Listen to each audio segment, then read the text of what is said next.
Hello friends, मैं स्वागत करता हूं डेली करंट अफेयर्स के इस सेशन में, जहां आप लोग को 31 जनवरी 2025 का करंट अफेयर्स पूरा डिटेल्स में डिस्कशन किया जाएगा। ये सब पूरा महत्वपूर्ण टॉपिक आपको कवर किया जाएगा। हर करंट अफेयर्स आपका स्टैटिक जीके के माध्यम से और मैपिंग के माध्यम से जो है डिस्कशन किया जाएगा। तो आप सब वीडियो लास्ट तक देखिएगा, काफी इंपॉर्टेंट होने वाला है। तो शुरुआत करते हैं आज के इम्पोर्टेंट क्वेश्चन के साथ।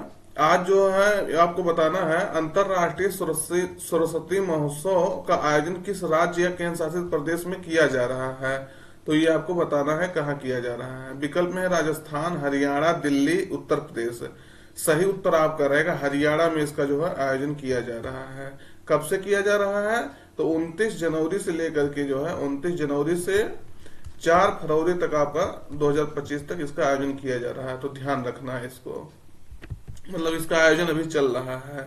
तो इसका उद्घाटन कौन किए थे इस जो है महोत्सव का? तो वहां के सीएम जो है नायब सिंह सैनी, उनके द्वारा जो है आदि बद्री स्थल पर जो है बद्री स्थल पर इसका उद्घाटन किया गया था। आयोजन देखेंगे तो हरियाणा के पिहोवा एक स्थान है, वहां इसका आयोजन हो रहा है 29 से 4 फरवरी तक। 29 जनवरी से 4 फरवरी तक हम आपको ये बता ही दिए हैं। इस महोत्सव में जो है सांस्कृतिक कार्यक्रमों और सरस्वती नदी से जुड़ी विरासत का जश्न मनाने वाले कार्यक्रमों की एक समृद्ध श्रृंखला होगी। मतलब इस कार्यक्रम में ये सांस्कृतिक कार्यक्रम भी होगा और सरस्वती नदी से जुड़े जो विरासत होगा उसको मनाने के लिए जो है ये कार्यक्रम आयोजित किया जाता है। तो नाम से भी स्पष्ट है, सरस्वती महोत्सव, अंतर्राष्ट्रीय सरस्वती महोत्सव। तो ध्यान रखना है इसको। ये देखिएगा आपका हरियाणा का मैप है, ये इसको ध्यान रखना है। और यहाँ के सीएम है नायब सिंह सैनी, तो ध्यान रखना है। अगला क्वेश्चन देखिएगा, इसरो ने अपना 100वां मिशन किस रॉकेट से सफलतापूर्वक लॉन्च किया है। तो आपको बताना है किस 100वां मिशन जो है किस रॉकेट से 29 जनवरी को लॉन्च किया गया है इसरो द्वारा। तो ये आपका इंपॉर्टेंट हो जाता है। इसरो का ये 100वां मिशन था, इसलिए 100वां हो गया, 200वां हो गया, 1000वां हो गया, ये सब जो है नंबर होते हैं, ये महत्वपूर्ण होते हैं। तो ये आपसे पूछा जा सकता है। तो कह रहा है विकल्प में GSLV F-16, GSLV F-15, PSLV C-59 और उसके बाद PSLV C-15। तो आपको बताना है किस रॉकेट से जो है लॉन्च किया गया है, इसरो ने अपना लॉन्च किया है। तो सही उत्तर आपका रहेगा बी, GSLV F-15। तो जियो सिंक्रोनस लॉन्च व्हीकल होता है GSLV। तो ये आपको ध्यान रखना है, इसी से F-15 से जो है F-15 से लॉन्च किया गया है। तो ये हम आपको शायद बताए भी थे, शायद क्या बताए भी थे, याद है हमको पूरा। तो इसका डिटेल्स में नहीं बताया था, इसको डिटेल्स देख लीजिएगा। इस मिशन के तहत जो है NBS-2 यानी जो है ये देखेंगे तो 2250 किलोग्राम का जो है नेविगेशन सैटेलाइट, NBS मतलब नेविगेशन सैटेलाइट है, को GSLV F-15 रॉकेट से इसरो ने अपना 100वां मिशन सफलतापूर्वक लॉन्च किया है। तो इस रॉकेट को मतलब इस रॉकेट का नाम आपको याद रखना है और NBS-2 सैटेलाइट है। NBS मतलब NBS श्रेणी का जो है ये दूसरा सैटेलाइट है, तो ध्यान रखना है। उद्देश्य इसका क्या है, इस जो है इस मिशन को लॉन्च किया गया है तो हवाई और समुद्री यातायात को कुशलता पूर्वक ट्रैक करना, सैन्य अभियानों को अंजाम देने के लिए सुरक्षित स्थानीय नेविगेशन से रक्षा क्षमताओं को जो है बढ़ाना। तो इस उद्देश्य से इसको लॉन्च किया गया है। यह उपग्रह देखेंगे तो भारतीय उपमहाद्वीप के साथ भारतीय भूभाग से लगभग 1500 किलोमीटर आगे के क्षेत्र में जो है यूजर्स को सटीक स्थिति, गति और समय की जानकारी प्रदान करेगा। तो ये देखिएगा नेविगेशन सैटेलाइट होता है जिससे हम लोग देख के चलते हैं कि मतलब कहाँ ये मतलब प्लेन वगैरह भी इसी से चलता है, नेविगेशन सैटेलाइट से। तो इंडिया अपना खुद का जो है नेविगेशन सैटेलाइट नेविगेशन जो है लॉन्च किया गया था। जैसे हम सब लोग यूएस वगैरह का यूज करते थे, तो अब हम लोग क्या कहे हैं कि अपना खुद का लॉन्च किया है नाविक, जिसे कहा जाता है। इसका अगर इसको देखेंगे तो ये नाविक, तो इसका वैसा नाम है जिसे कहते हैं नेविगेशन विद इंडियन कंस्टलेशन। इसका वैसे नाम है जिस नाम से लॉन्च किया गया IRNESS। इसको फुल फॉर्म होता है Indian regional navigation satellite system. तो इसको ध्यान रखना है। तो ये क्या होता है, जो भारत का भूभाग है, आप देखेंगे भारत का जो भूभाग है पूरा, उससे आपको ये भारत से इससे 1500 किलोमीटर बाहर के क्षेत्रों पर ये जो है नेविगेशन के लिए जो है सुविधा प्रदान करेगा। तो ये आपको ध्यान रखना है। 1500, ये क्वेश्चन आपको पूछा गया है कि किसके कितना इसका रेंज होगा। तो ये भारत का जो भूभाग है उससे 1500 किलोमीटर आगे का क्षेत्रों को जो है ये कहने मतलब ऐसे इसका नेविगेशन प्रदान करेगा। तो ध्यान रखना है। ये आपको हम बता दिए NBS-2 नेविक यानी नेविगेशन विद इंडियन कंस्टेलेशन श्रृंखला का यह दूसरा उपग्रह है, दूसरा सैटेलाइट है। तो ध्यान रखना। ये देखिएगा नाविक आपका है। तो navigation with Indian constellation ISRO launch किया था। इसको कब लॉन्च किया गया था नाविक को? तो ये जो है 2013 में इसको लॉन्च किया गया था, शायद जुलाई 2013 में था। तो इसको ध्यान रखना है आपको। इसमें 60 सैटेलाइट लॉन्च किए गए थे। अभी वर्तमान में 11 सैटेलाइट इसके हो गए हैं। तो क्या होता है 11 सैटेलाइट जो है स्पेस में जाकर के कहीं ना कहीं से आपको जो है ये हमेशा, जैसे मान लीजिए घूम रहा है, तो ये सैटेलाइट तो वहां स्थिर रहते नहीं है ऊपर। तो ये आपको जैसे मान लीजिए 11 हो गया, 2 4 5 11 सैटेलाइट मान लीजिए हो गया आपका। तो ये आपका मतलब पृथ्वी के चारों ओर घूम ही रहा है ये सैटेलाइट। तो ऐसा होता है कि कुछ सैटेलाइट या आपके ऊपर जो आपके मतलब इंडिया है उसके ऊपर हमेशा ये जो है रहते हैं, जिससे जो है ये हमेशा नेविगेशन के लिए सुविधा प्रदान करते रहते हैं। मान लीजिए कोई अभी इधर राउंड कर रहा है पृथ्वी के, कोई इधर कर रहा है, तो कोई ना कोई यहाँ ऐसा सैटेलाइट ऐसा मतलब उसमें गुच्छा बिछाया जाता है कि कोई ना कोई इंडिया के ऊपर ये सैटेलाइट रहता ही है। तो उससे सुविधा होती है। तो ध्यान रखना है ये सब चीजें। और आपको बता ही दे इसरो जो है कहां से ये सैटेलाइट वगैरह लॉन्च किया है। तो श्रीहरिकोटा जो सतीश धवन स्पेस सेंटर है वहीं से लॉन्च किया जाता है। श्रीहरिकोटा आंध्र प्रदेश से पुलिकट झील के तट पर स्थित है। तो इसको ध्यान रखना है। इसरो की स्थापना अगर देखेंगे इंडियन स्पेस रिसर्च ऑर्गेनाइजेशन, तो इसकी स्थापना जो होती है 15 अगर बहुत अच्छा दिन है, देखिए 15 अगस्त हम लोग मना रहे थे, 1969 को इसका स्थापना किया गया था। अभी इसके हेड जो है यस सोमनाथ के स्थान पे कौन बना था?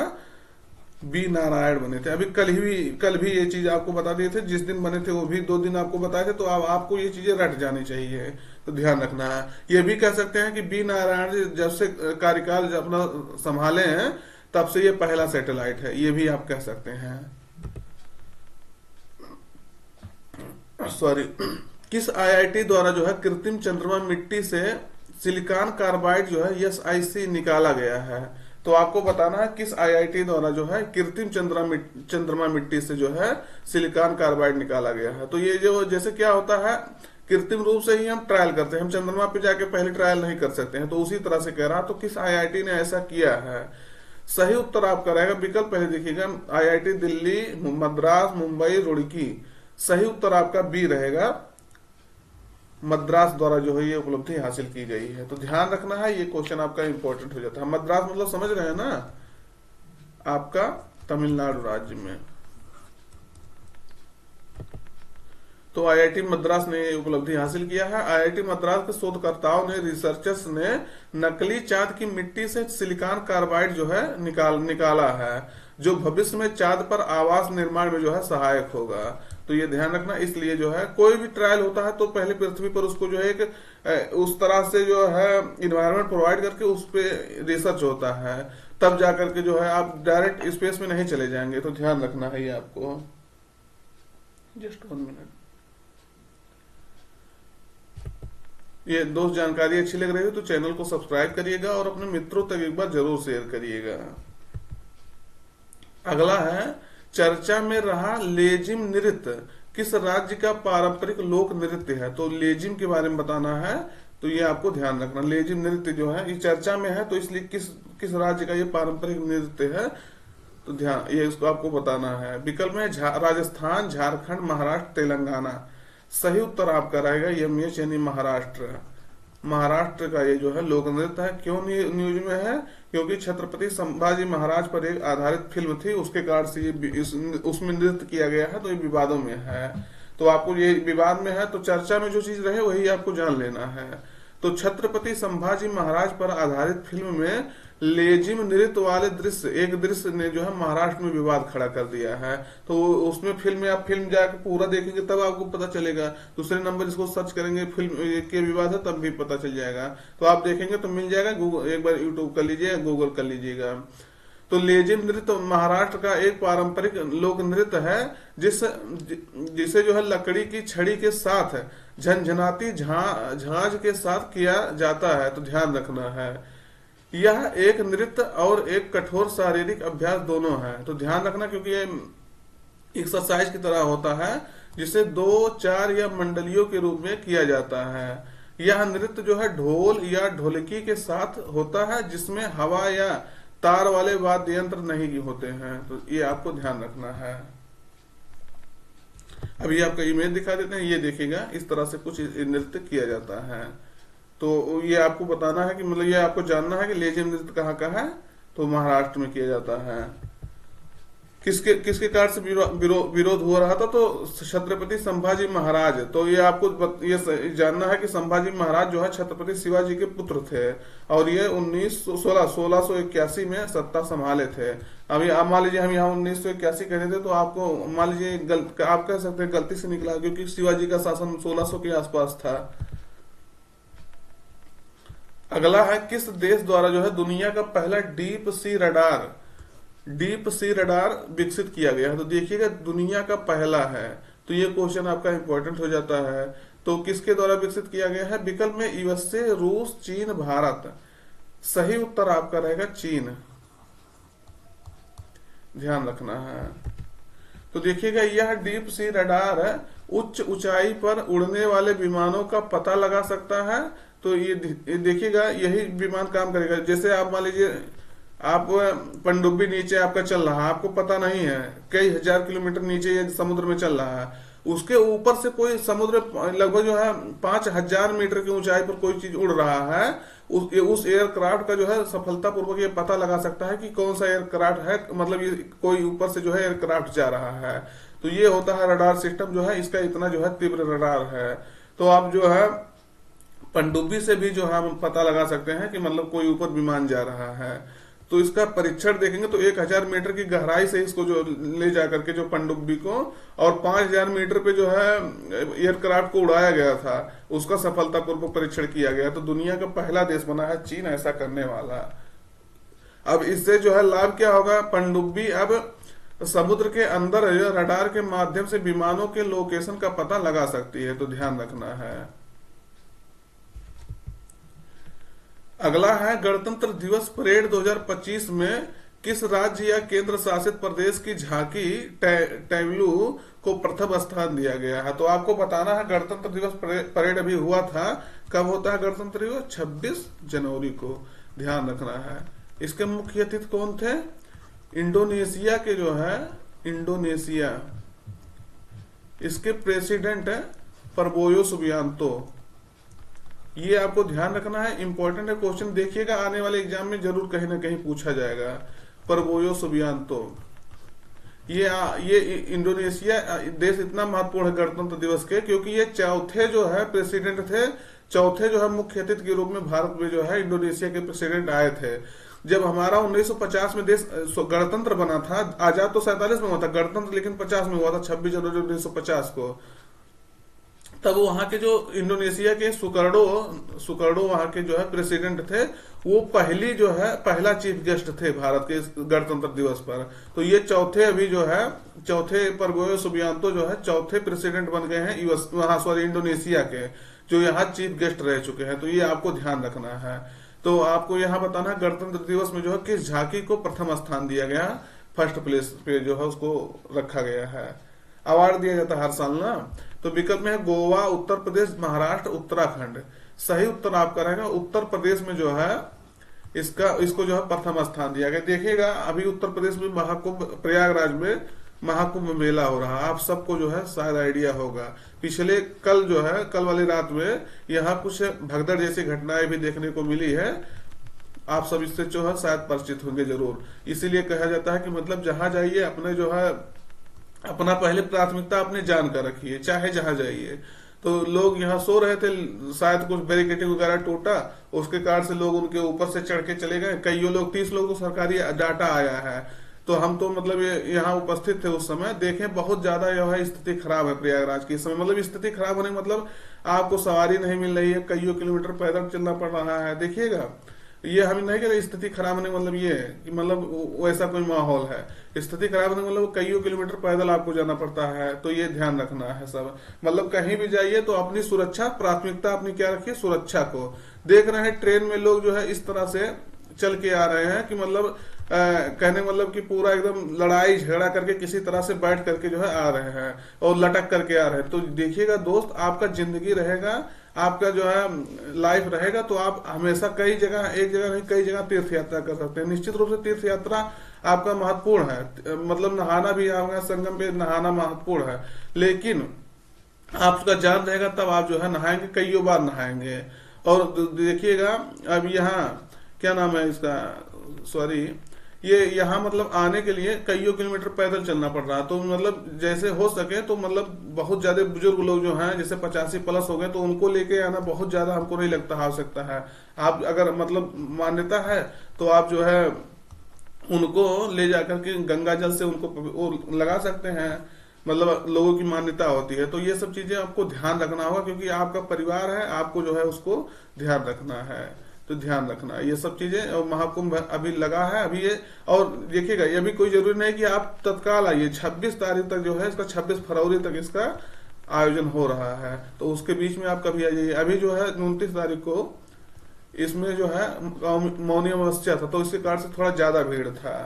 तो ध्यान रखना ये सब चीजें आपको जो है।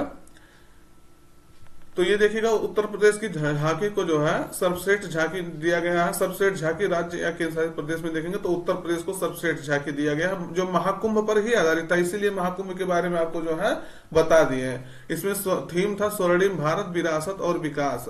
और दूसरे स्थान पे देखेंगे तो जो है त्रिपुरा की झांकी को मिला है उन्नत, जो है उन्नत श्रद्धा, त्रिपुरा में 14 देवताओं की पूजा, खर्ची पूजा जिसे कहते हैं। तो इस थीम के जो है ये थीम के तहत जो है अन्नत पूजा होता है, अन्नत अन्नत श्रद्धा। और तीसरा आंध्र प्रदेश की जो है झांकी को मिला है।